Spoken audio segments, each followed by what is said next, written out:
Excellent Père de grâce, nous te bénissons, nous te rendons toute la gloire parce que tu es Dieu. Jusque-là, c'est toi qui nous as conduits. Nous te sommes reconnaissants pour ce temps de louange, pour ce temps d'adoration.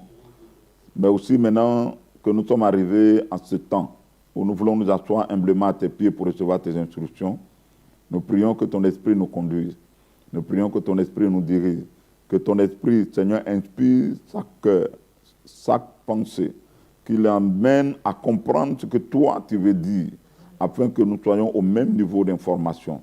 Seigneur, je me remets entre tes mains, je me remets mon cœur, ma bouche, mes pensées, tout ce qui va sortir de ma bouche, permets que cela puisse glorifier ton nom, au nom de Jésus. Amen. Amen. Voilà. Alors, mes premiers mots dans cette prédication, déjà, c'est pour remercier le Seigneur de nous avoir permis de faire notre séminaire la semaine passée. Je crois que les dates ont été choisies à dessein. Parce que si on l'avait placé pour ce week-end, c'était foutu. Et nous bénissons le Seigneur. Nous avons eu un bon séminaire avec le pasteur Kamani, qui était venu de Bruxelles pour nous bénir. Que le Seigneur le bénisse son ministère. Amen. Voilà, donc tous ceux qui ont fait les promesses, n'oubliez pas, un mot a été envoyé. Voilà, vous prenez contact avec le frère Gilbert pour les promesses prophétiques qui ont été faites. Que Dieu vous bénisse. Alors, nous sommes vraiment reconnaissants au Seigneur pour notre vie, malgré les difficultés auxquelles nos pays sont confrontés. Dieu nous permet ce matin de nous réunir pour le célébrer. Comme je l'ai dit, la Bible nous dit dans toutes ces choses, nous sommes plus que vainqueurs par celui qui nous a aimés. Nous sommes plus que vainqueurs sur Corona, je voulais dire Corona Ebola, mais c'est coronavirus. Donc, bon, il faut un peu libérer. Amen. Voilà. Donc, contre ce virus, nous croyons que le nom de Jésus est au-dessus de ce virus. Amen. Amen. Que Dieu soit béni. Alors, l'enjeu pour nous dans ce programme, c'est comment garder la communion fraternelle. Donc, tout à l'heure, nous avons pu prier ensemble parce que vous savez que la vidéo, c'est comme un spectacle. Vous regardez, donc il n'y a pas d'interaction. C'est pour ça que nous commençons d'abord avec le culte de façon interactive. Et puis après, maintenant, le message, on peut l'écouter sans forcément intervenir. Alors, c'est notre première expérience, comme je l'ai dit tout à l'heure. Il aura peut-être, ça va maxer à certains pourcents, il aura des cas à améliorer, donc soyez indulgents à notre égard, mais nous pensons que nous allons nous améliorer. Amen. Voilà, encore une fois, suivez les consignes des autorités pour limiter le mal, tout en gardant la communion fraternelle. Amen. Voilà. Pour ceux qui savent écouter le Saint-Esprit, vous vous souviendrez que lorsque nous avons fini notre programme de 40 jours de jeûne et de prière, nous nous sommes assemblés pour faire le point. Et le point que nous avons fait nous a révélé ce que le Saint-Esprit nous avait dit. Il nous a montré 3 choses sur lesquelles nous devons travailler. Alors, la première des choses, c'était de travailler pour être une famille, encore plus soudée, plus solidaire. La deuxième des choses, c'est de travailler pour être un corps où chacun peut jouer pleinement le rôle selon la grâce que Dieu a mis en lui et l'organe ou le membre qu'il représente dans le corps. Et puis, troisième chose, c'était de travailler pour être une armée, mais surtout une armée en guerre. Alors, quand le Saint-Esprit nous le disait en septembre, nous ne savions pas que dans le mois de mars, nous serons en guerre. Parce que ce qui se passe actuellement, c'est une guerre. Voilà. Et nous sommes en train de nous organiser pour répondre à cette guerre, aussi bien dans la prière, mais en restant focalisé sur Dieu. Amen. Et je bénis Dieu parce que nous sommes une armée bien organisée, bien disciplinée avec la grâce de Dieu. Et nous savons que grâce aux prières qui sont adressées au Seigneur, le mal qui était prévu sur la Belgique va être déjoué. Amen. Voilà, ce pays sera préservé. Nous remporterons la bataille avec le nom de Jésus. Que Dieu vous bénisse. Alors, le message que Dieu m'a mis à cœur de vous partager ce matin a pour thème « Quelle doit être l'attitude du juste lorsque les fondements sont renversés ?» quelle doit être l'attitude du juste lorsque les fondements sont renversés? Alors, c'est une question qui revient dans le livre des Psaumes. Psaume 11, au verset 3. Je lis. Quand les fondements sont renversés, le juste, que ferait-il? Quand les fondements sont renversés, le juste, que ferait-il? Alors, quelqu'un m'a posé la question. Il m'a dit, mais pasteur, qu'est-ce qui arrive? Pourquoi de telles choses arrivent actuellement dans le monde? Quel message doit-on tirer des événements qui arrivent actuellement dans le monde? Au point qu'aujourd'hui, les églises n'ont pas la possibilité de se réunir comme elles le faisaient avant. Alors, je vous avais expliqué que lorsque j'ai eu mon programme de retraite personnelle, il y a 3 semaines en arrière, ce que le Seigneur m'a montré, c'est l'enjeu véritable de cette maladie. Le premier enjeu, c'est vraiment la foi sur laquelle il faut veiller. C'est de créer la peur. La peur vous fragilise. Ceux qui laissent la peur entrer en eux, en tout cas, déstabilisent eux-mêmes le bouclier de la foi. Parce que la foi, c'est un bouclier qui vous préserve contre tout ce que l'ennemi veut envoyer pour vous attaquer. Mais si vous laissez le doute, vous laissez la peur entrer, votre bouclier devient comme une chemise. Donc n'importe quelle flèche peut vous atteindre. Donc là où on est, faites tout ce que vous pouvez faire, mais gardez votre foi intacte. Faites-la croître, nourrissez-la. Alors deuxième chose, c'est les personnes âgées qui sont visées. Et puis les plus petits. Donc prions aussi pour que Dieu les épargne. Franchement, ce qui se passe, si vous avez les informations en Italie, ça, ce n'est pas intéressant. Mais prions. Parce que le vrai problème, c'est que plusieurs risquent de mourir. Surtout les personnes âgées, sans connaître Jésus. D'autant plus que l'évangélisation est devenue limitée. Aujourd'hui, sortir dans la rue pour aller, c'est vraiment manquer de sagesse. C'est être vraiment inconscient de dire non, que voilà, nous, on est chrétiens, on va aller dans la rue pour parler de Dieu. Non. Actuellement, on dit de se confiner, en fait, d'éviter les masques, il faut le faire. Donc, on peut trouver d'autres moyens pour évangéliser avec l'aide de Dieu. Mais, prions que ceux qui ont déjà entendu la parole, que cette parole-là résonne dans leur cœur, qu'ils aient l'occasion de donner leur vie au Seigneur. Parce que beaucoup risquent de partir sans faire la paix avec le Seigneur à cause de cette maladie. Que Dieu nous garde. Amen. Troisième chose, c'est ce qu'on est en train de vivre actuellement. Beaucoup d'églises ne pourront pas se rendre. Beaucoup d'églises, surtout les membres virtuels, ceux qui viennent à l'église, tantôt ils ne viennent pas, ils viennent pas. En tout cas, ils n'ont pas de berger, ils n'ont pas de pasteur. Donc ils vont se nourrir avec des prédications qui sont sur Internet, avec des églises virtuelles, des églises qui ne les connaissent pas, des églises où vous n'êtes pas membre. Parce que ce que vous ne savez pas, c'est que la Bible dit, nous qui sommes les prédicateurs, nous rendrons compte à Dieu pour vous. Donc ça veut dire que Dieu, pour Dieu, nous on vous connaît, on connaît nos brebis.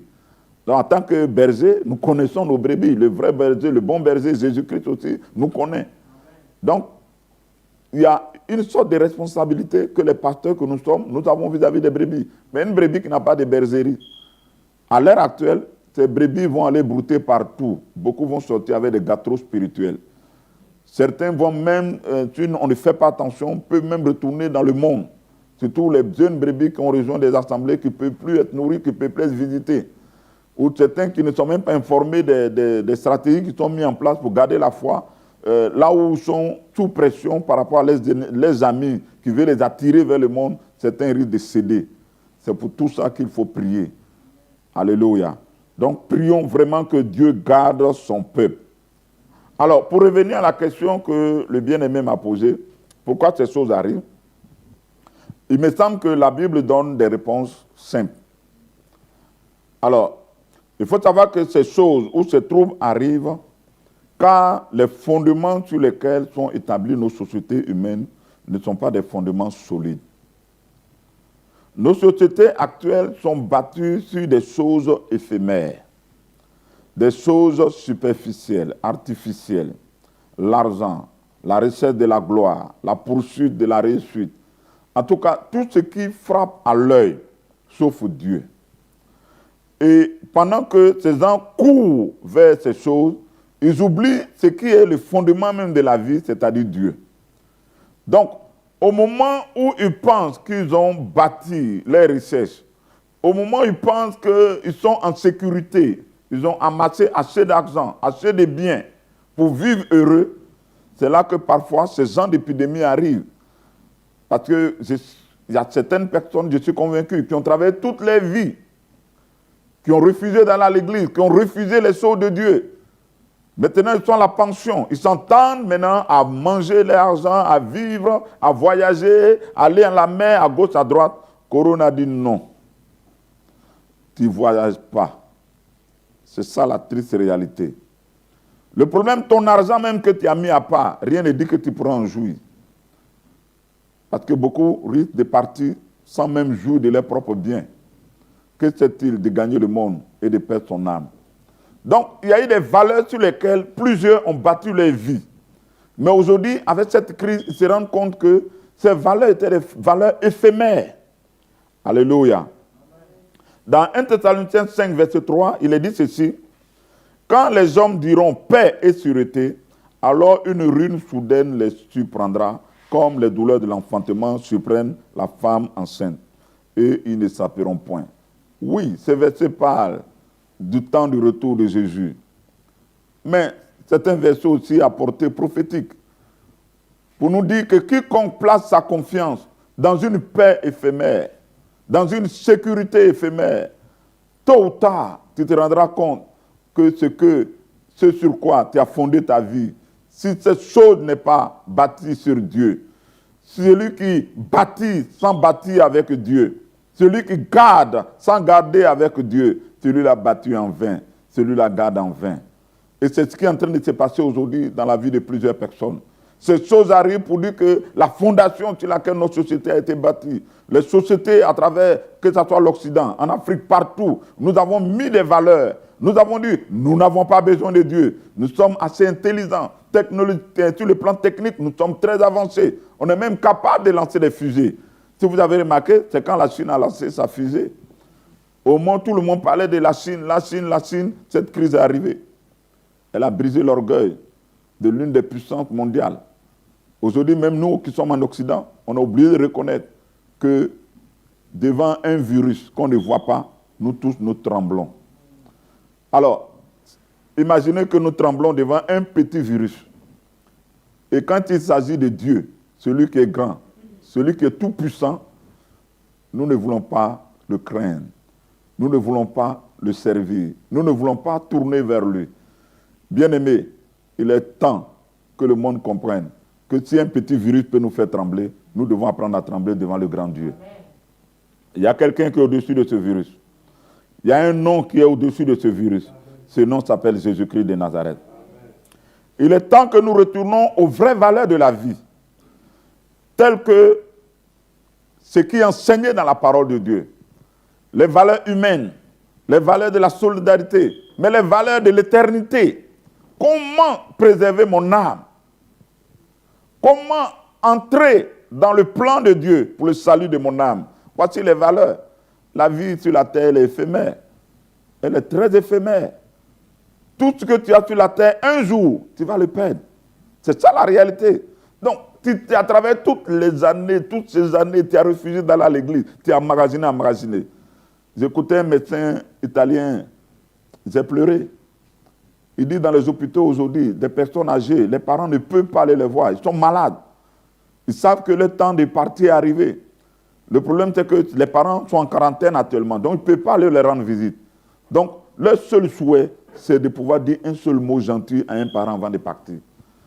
Mais comme le parent ne peut pas se déplacer pour venir le voir, pour éviter la contamination, alors les médecins sont obligés de leur donner leur propre téléphone pour qu'ils puissent communiquer avec les familles. C'est la tristesse. Imaginez quelqu'un qui a travaillé toute sa vie, quelqu'un à qui on a parlé de Dieu, mais qui n'a pas voulu écouter, qui avait peut-être 100 000 en compte, qui avait peut-être 200 000 en compte, qui avait 500 000 en compte, qui a dit travail, toute ma vie c'est le travail. Quand je vais finir, je vais voyager. Maintenant, aujourd'hui, la réalité est là. Tu as préparé tout, sauf ce qui était la vraie valeur. Que Dieu nous donne la sagesse. Amen. Dans cette crise, il est clair qu'il y aura une différence. Une différence des réactions, même parmi les chrétiens. Parce qu'il y a des chrétiens qui, malheureusement, comme des païens, ont bâti toute leur vie sur les valeurs de ce monde. Alors, il est temps de vous arrêter, frères. Il est temps de vous arrêter, sœurs, de comprendre que tout ce qui est dans ce monde n'est que vanité. Je vous le dis, c'est la vérité, c'est la vanité.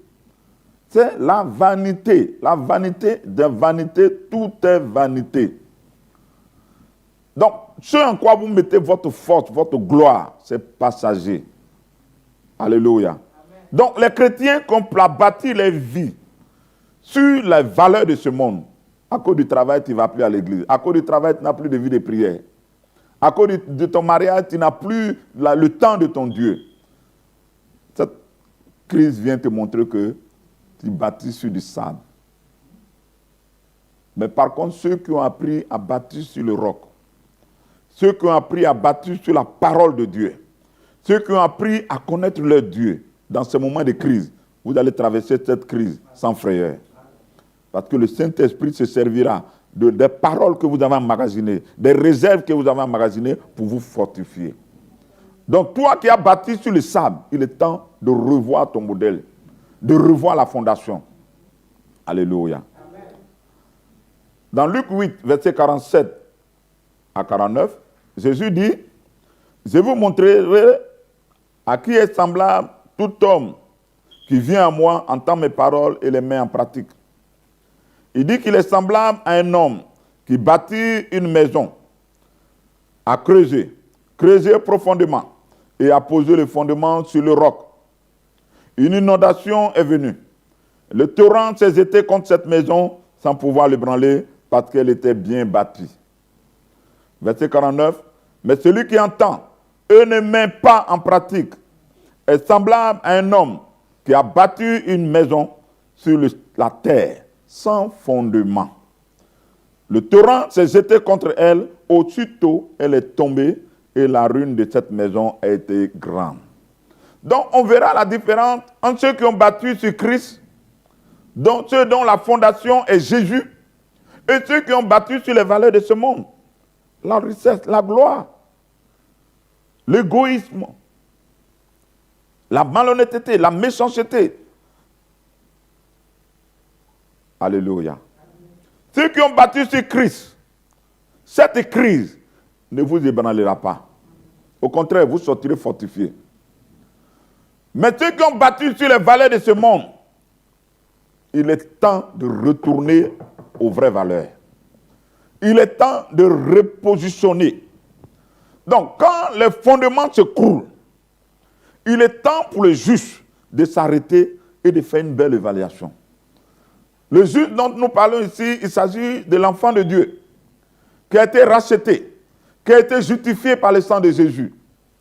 Ce juste-là, quand tu vois que la société dans laquelle tu vis est en crise, que les fondements de la société sont en ébranlement, est en train de se fondrer, que même les spécialistes ne savent même pas à quoi demain sera, de quoi demain sera fait, toi, enfant de Dieu, tu dois maintenant t'arrêter et te poser la question. Si ceux qui nous encourageaient hier à nous attacher au monde sont eux-mêmes ébranlés, il est temps que moi, enfant de Dieu, je retourne aux vraies valeurs. Alléluia. Amen. Retourne à Dieu. Retourne et vérifie ta relation avec le Seigneur. Il est temps de faire le bon choix. Car toutes ces choses nous montrent que le Seigneur revient. Donc, quand tu sens que tu es ébranlé, quand tu sens que les valeurs sur lesquelles tu as bâti ne sont pas solides, il est temps de dire, je retourne à la vraie valeur. Parce que Jésus revient. Alléluia. Il y aura des événements qui vont arriver, qui vont précéder le retour de Jésus. Je pense qu'à côté de... En fait, quand nous regardons la crise de Corona n'est rien à côté de ce qui va arriver. Ce n'est pas moi qui le dis, c'est dans la parole. Je ne vais pas créer un message apocalyptique pour vous faire peur. Mais il faut vous responsabiliser. Il faut qu'on vous explique. Arrêtez la politique de l'autrice où on crée des trous, on met la tête, on dit tout va bien pendant que le feu de brousse arrive. Et c'est quand ça prend les plumes, maintenant on se rend compte qu'on est, et puis on est pris de tout part. Ne tombez pas dans ce piège. Il est temps d'être responsabilisé. Agissons et vivons comme des sages, car les jours sont mauvais. Alors que les fondements sont renversés, lorsque le trouble est rempli dans la société, le texte que nous avons lu nous dit que Dieu attend de nous, attend que juste que nous puissions faire quelque chose. Il dit, lorsque les fondements sont renversés, le juge, que ferait-il? Lorsque la société dans laquelle nous vivons passe par des moments difficiles, Dieu dit, le juge doit faire quelque chose. Tu dois faire quelque chose. Toi qui m'écoutes, enfant de Dieu, tu dois faire quelque chose. Tu es la lumière de ce monde. Ce n'est pas le moment d'aller te cacher sous la table. C'est le moment de te mettre bien sur le chandelier pour briller. Le monde a besoin de toi. Ce n'est pas le moment de condamner le monde. Le monde n'a pas besoin de vos condamnations. Le monde a besoin d'orientation.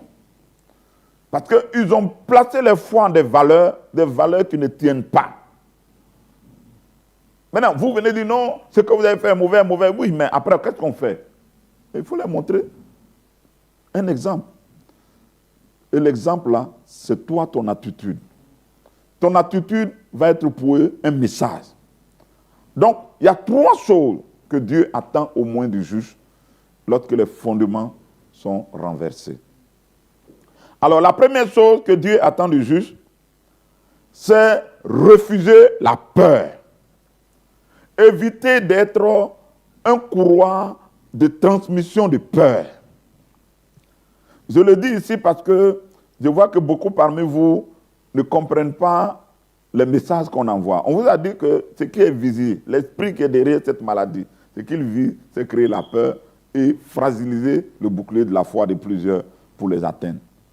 Pas par la maladie, mais par autre chose. Parce que si tu n'as pas la foi, tu es destiné, tout peut arriver. N'importe quel démon peut avoir accès à ta vie. Alors, la foi, c'est notre bouclier. Amen. Voilà. La foi, c'est notre bouclier. Donc, ne vous amusez pas. Gardez votre foi intacte. Alors, quand je vois plusieurs en train de relayer des informations sur WhatsApp, des informations qui créent la peur.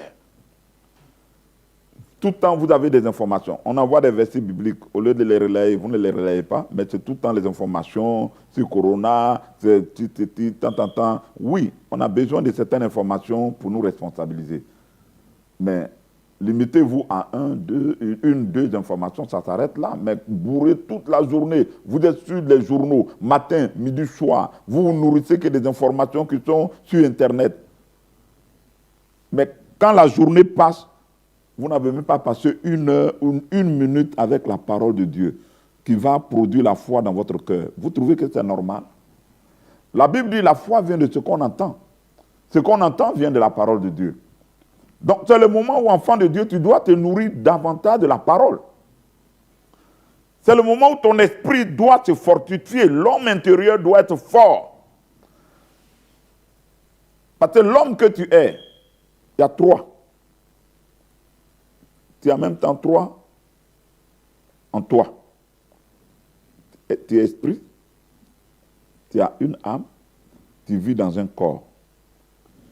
Le corps, nous le nourrissons avec la nourriture de tous les jours, le pain, poisson, œufs, voilà. Ça c'est le corps, tu nourris ton corps.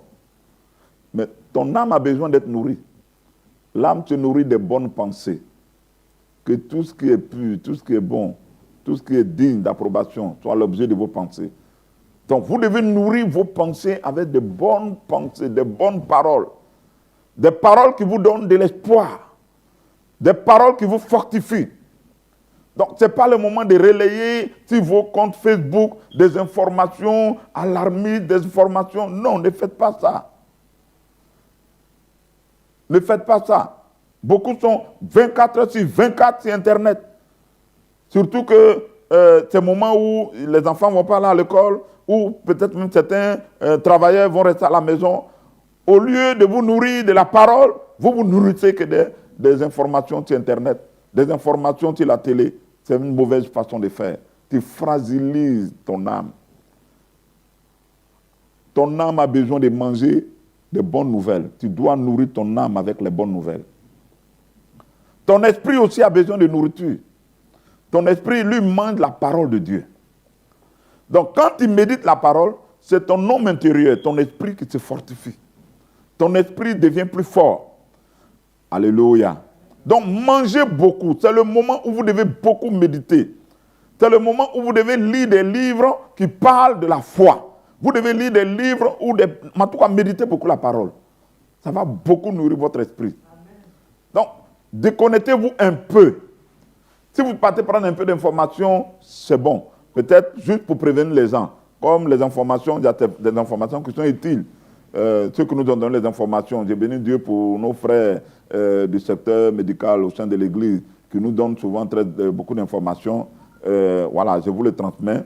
C'est comme ça que j'ai appris que les ailes ne servent à rien tant que vous n'utilisez pas le savon. Bon, je ne suis pas du domaine médical, mais au moins, il y a une information utile. Donc, c'est des trucs pareils qu'on doit mettre à notre disposition.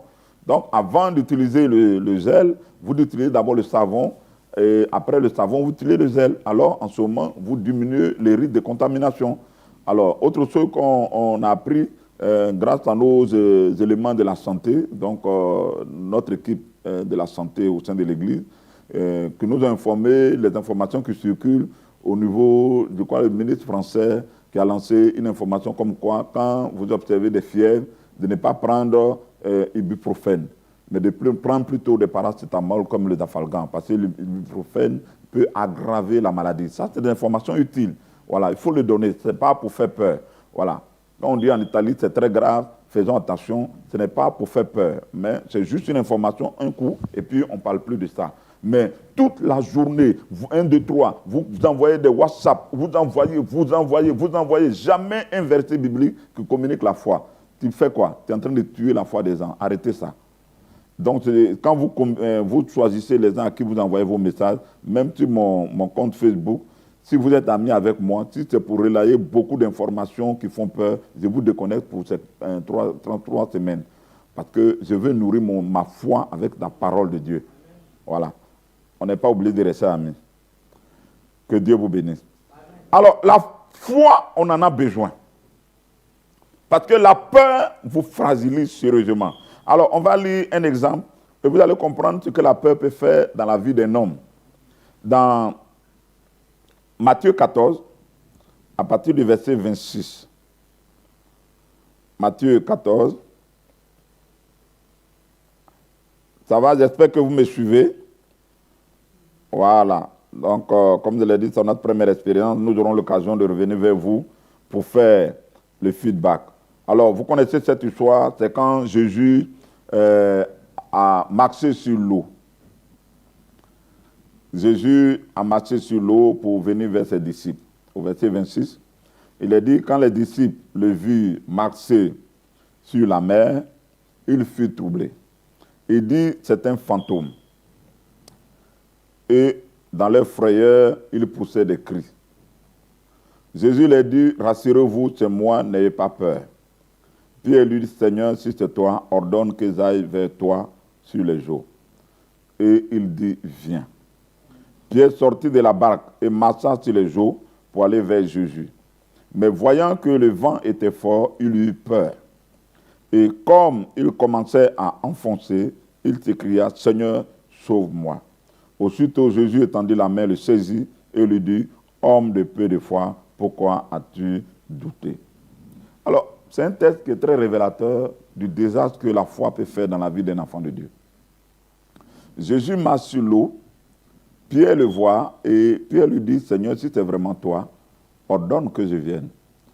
Et Jésus, le roi des rois, le Dieu vivant, va dire à Pierre, viens. Vous savez, quand Jésus parle, sa parole seule apporte la création, crée. Donc quand Jésus dit, viens, Ça veut dire que tout ce qu'il faut pour que Pierre puisse marcher sur l'eau vient d'être décrété. L'eau obéit pour que Pierre puisse marcher. Pierre commence à marcher, effectivement, l'eau devient solide. La fondation devient solide. Le fondement sur lequel Pierre a marché, c'est-à-dire sur la parole, ce fondement-là permet à Pierre de pouvoir surnager, en fait, de pouvoir surmonter la mer. Mais à un moment donné, quoique il avait la parole de Dieu, vient. Quoique Jésus était avec lui, Jésus était juste à côté de Pierre. La Bible dit que Pierre va détourner ses regards de Jésus et il va commencer à fixer ses regards sur le vent qui était en train de souffler très fort. Et à cause de cela, la peur va rentrer dans son cœur. Et à partir de ce moment, bien aimé, il avait la parole, il avait Jésus avec lui, mais Pierre a commencé à s'enfoncer. Lorsque la peur prend place dans votre vie, même si le Saint-Esprit est en vous, même si vous avez des promesses de Dieu, bien aimé, vous risquez de vous enfoncer. La peur fragilise. La peur vous expose. Donc, si cela arrivait à Pierre, le grand Pierre, à plus forte raison, nous autres. Donc, quand je vous parle de la peur, faites attention à la peur. Entretenez-vous en ayant les regards fixés constamment sur Jésus. En ayant les regards fixés constamment sur la promesse. Il a dit, viens. Il dit, toi, coronavirus ne va pas t'atteindre. C'est ce que toi, tu dois garder. Que 1000 tombent à ton côté. Que 10 000 tombent à ta droite. Toi, tu ne seras pas atteint. Donc, pendant que tu vas au travail, ton voisin est terrain fiant, tu dis que c'est le rhume, passe ton chemin. Pendant que tu vas au travail, quelqu'un dit, oh, ok, c'est vrai, mais moi et ma famille, nous ne serons pas atteints. Ne laisse jamais un vent de mauvaises nouvelles venir troubler ta foi. Garde ta foi en Jésus. Tant que tu auras les regards fixés sur Jésus, les fondements seront solides. Mais si tu arrêtes de regarder à Jésus, tes fondements seront renversés. C'est ce qui s'est passé. Les fondements de Pierre, l'eau qui était devenue solide, ont été renversés. Il s'est enfoncé. Que Dieu nous garde. Alors, donc, première chose, dans cette crise, le juste, que ferait-il? Juste, fais attention à la foi, à la peur. Garde la foi. Juste, sois un instrument pour propager la foi. Le rôle que vous êtes amené à jouer actuellement, c'est soyez des propagateurs de foi. Propagateurs de foi. Donnez des paroles d'espérance. Donnez des paroles qui fortifient votre entourage. Alléluia.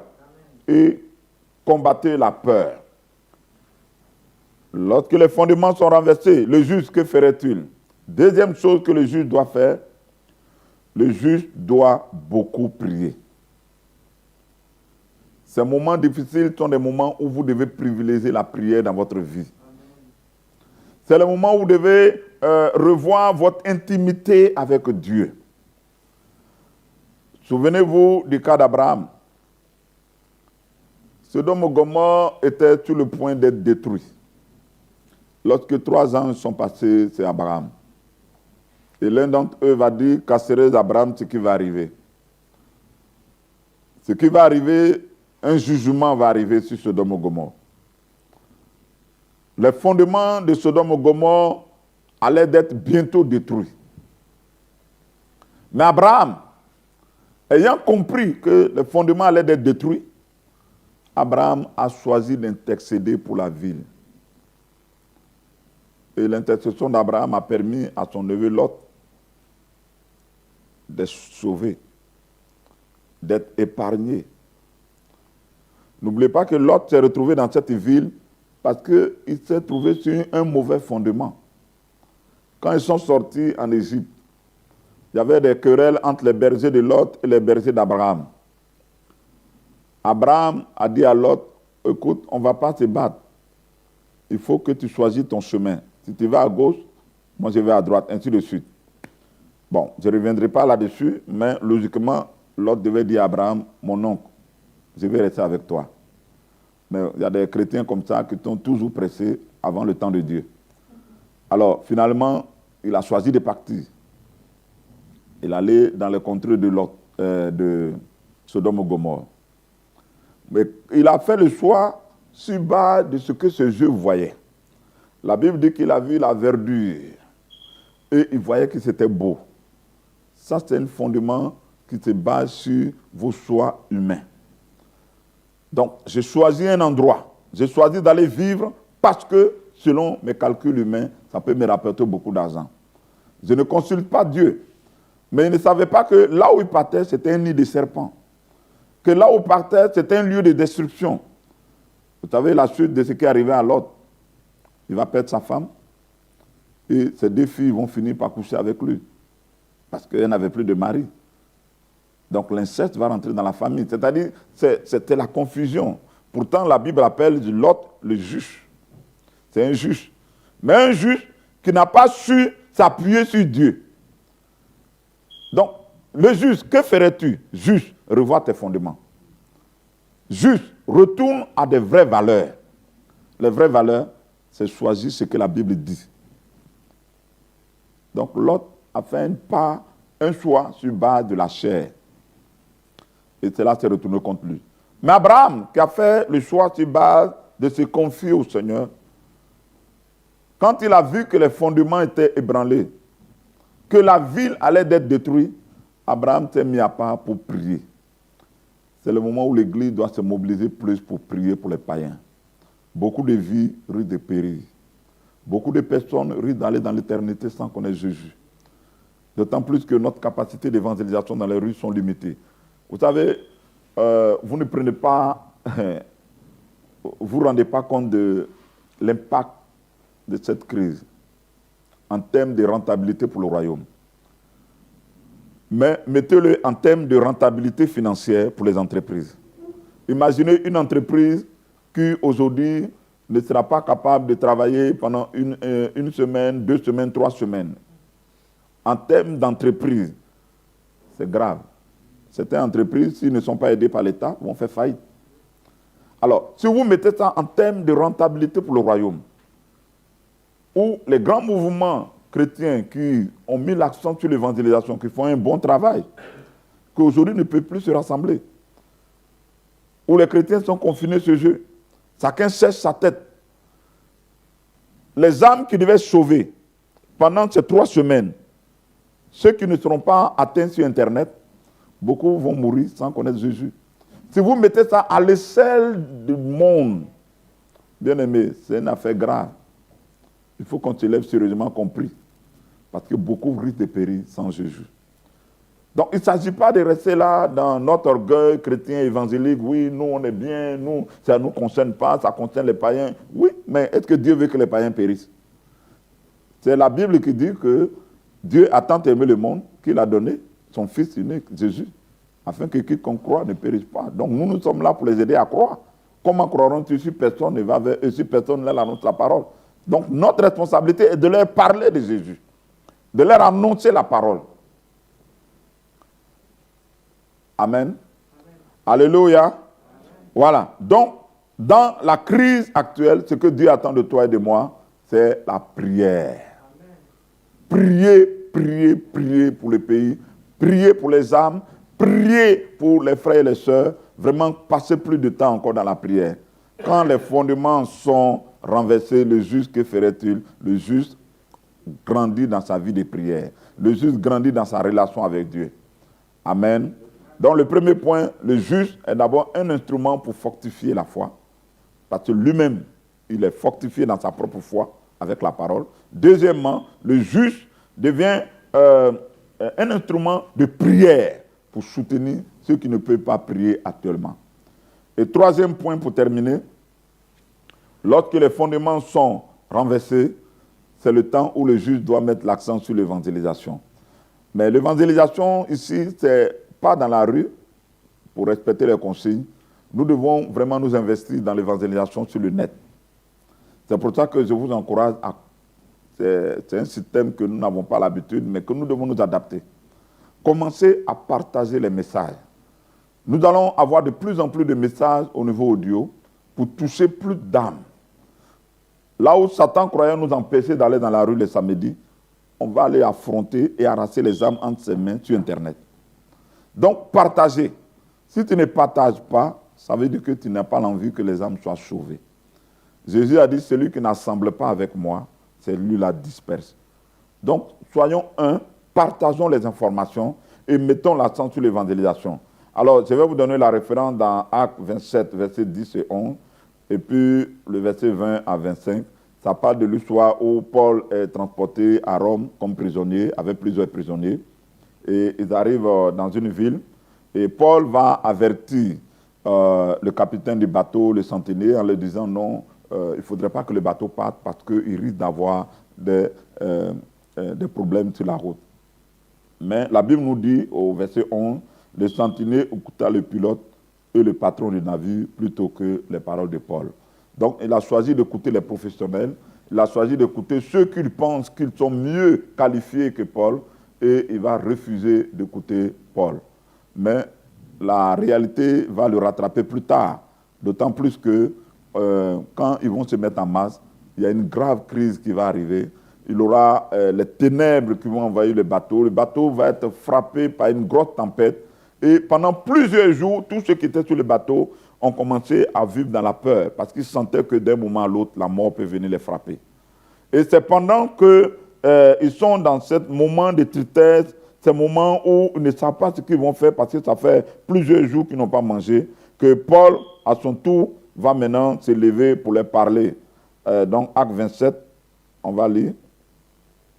Acte 27. Alléluia. Voilà.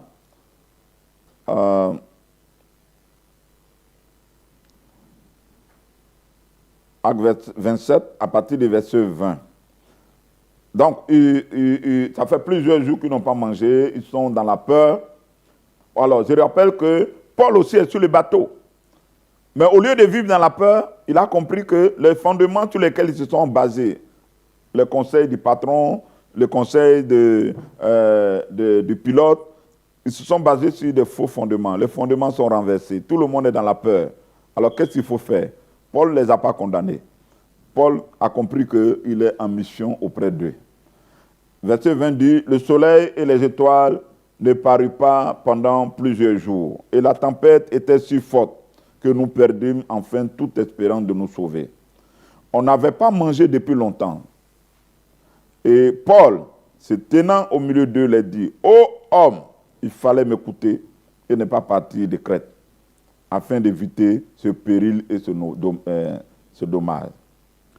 Mais maintenant, voilà, enfants de Dieu, oui, nous avons évangélisé, oui, nous leur avons parlé de Dieu, ils ne nous ont pas écoutés.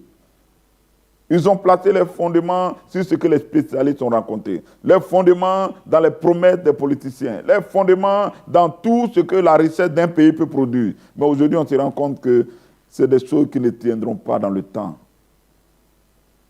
Donc, au lieu de les condamner, Paul ne les a pas condamnés. Il dit maintenant, je vais vous donner le conseil. Je vous exhorte à prendre courage. C'est ce que vous devez leur dire. C'est le message que vous devez faire passer sur Internet. Prenez courage. Car aucun de vous ne périra. Waouh! Aucun de vous ne périra. Coronavirus ne tuera aucun de vous. C'est des paroles que vous devez leur dire. Parce que vous êtes là pour ça. Vous êtes là pour prier pour ça. Croyez en vos prières. Aucun de vous ne périra. Il n'y aura pas de perte que celle de ce navire. Un ange de Dieu à qui il appartient et que je sais m'est apparu cette nuit. Il m'a dit, Paul, ne crains point. Alléluia. Il faut que tu compares devant César. Voici, Dieu t'a donné tous ceux qui naviguent avec toi. Alléluia. Dieu nous a donné tous ceux qui naviguent avec nous. Tous ceux qui sont dans nos bureaux. Tous ceux qui sont dans nos maisons. Tous ceux qui sont dans nos familles. Dieu nous les a donnés pour que nous leur parlons. Tous ceux qui sont nos amis sur Facebook. Ils ont besoin de nous. C'est le temps de leur parler. Donnez-les les messages qui vont les encourager. Donnez-les les messages qui vont les montrer qu'il y a une solution. Jésus-Christ de Nazareth. Alléluia. Voilà. Quand les fondements sont renversés, qu'est-ce que le juge va faire? Le juge va s'élever. Parce qu'il connaît son Dieu. Il n'est pas celui qui va trembler dans son coin. Il n'est pas celui qui joue les insensés pour dire non, tout va bien. Non, non, non, non. Il est celui qui va dire, vous ne nous avez pas écouté, ce n'est pas grave, mais il y a une solution. Je suis là ce matin pour te dire que Jésus t'aime. Je suis là ce matin pour te dire, j'ai prié pour toi. Je suis là ce matin pour te dire, toi tu ne seras pas atteint, mais regarde à mon Sauveur. Celui qui me garde, te gardera. Quand les fondements sont renversés, le juste devient une solution. Voilà le message que le Seigneur m'a donné, que je voulais vous partager ce matin. Que la grâce de Dieu soit avec vous, que sa bénédiction soit avec vous. Restons soudés dans cette crise. Nous aurons différentes émissions pour rester vraiment dans la même pensée, pour que nous traversions cette crise la tête haute. Et comme nous avons toujours été une église de prière, moi je crois que nous allons traverser. Maintenant, ceux qui ne priaient pas, c'est maintenant ils vont se chercher. Mais c'est toujours comme ça. Ces crises-là viennent pour évaluer le travail qui est fait. Donc si nous avons bâti sur le sable, c'est là que ça va se révéler. Si nos chrétiens que nous avons bâtis n'ont pas été bâtis sur la parole, c'est là que ça va se révéler. Donc quand je vois le nombre de personnes qui sont connectées actuellement pour nous suivre, cela m'encourage et montre que vous êtes pratiquement à 398. Voilà. Donc, 398 qui ont été connectés en cours. Donc, c'est très, très, très encourageant. Et ça nous montre que vous êtes vraiment une église qui aime la parole. Que le Seigneur vous bénisse abondamment. Que sa grâce soit avec vous. Donc, nous allons prier avant de passer aux annonces et puis clôturer ce culte. Éternel notre Père, nous te bénissons, nous te rendons toute la gloire parce que tu es Dieu. Seigneur, c'est toi qui as permis que nous puissions nous réunir malgré tous ces obstacles auxquels nous étions confrontés. Mais je bénis ton nom parce que nous avons réussi à surmonter l'obstacle. Seigneur, nous avons pu louer, nous avons pu t'adorer, nous avons pu partager la parole. Maintenant, le temps est arrivé où nous voulons clôturer ce moment. Nous voulons te dire merci. Seigneur, je vais te confier ton peuple tout entier. Garde tes enfants. Je prie que tu couvres chaque membre de l'église MZN de ton sang. Seigneur, qu'aucun d'entre nous ne soit atteint par une maladie quelconque. Parce que nous avons une alliance avec toi au travers du sacrifice de Jésus. Père, tu as dit c'est ici le sang de la nouvelle alliance.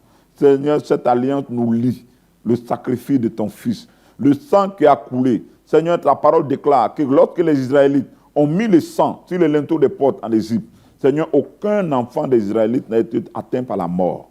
L'exterminateur est passé outre les maisons. Seigneur, aujourd'hui, nous aussi, nous invoquons le sang de Jésus sur chaque membre de l'Église. Nous l'invoquons sur nos maisons. Nous nous couvrons de son sang. Seigneur, le sang de Jésus qui parle mieux que le sang d'Abel. Le sang de Jésus qui est plus puissant que le sang des boucs et le sang des agneaux, Seigneur, des animaux. Ce sang-là est plus efficace pour nous garder. Ce sang par lequel Satan a été vaincu. Père, merci que ton sang parle pour chaque enfant de cette maison. Merci d'avoir béni ce temps de la prédication. Merci pour ton peuple. Que la gloire te revienne. Et au nom de Jésus, nous t'avons prié. Amen.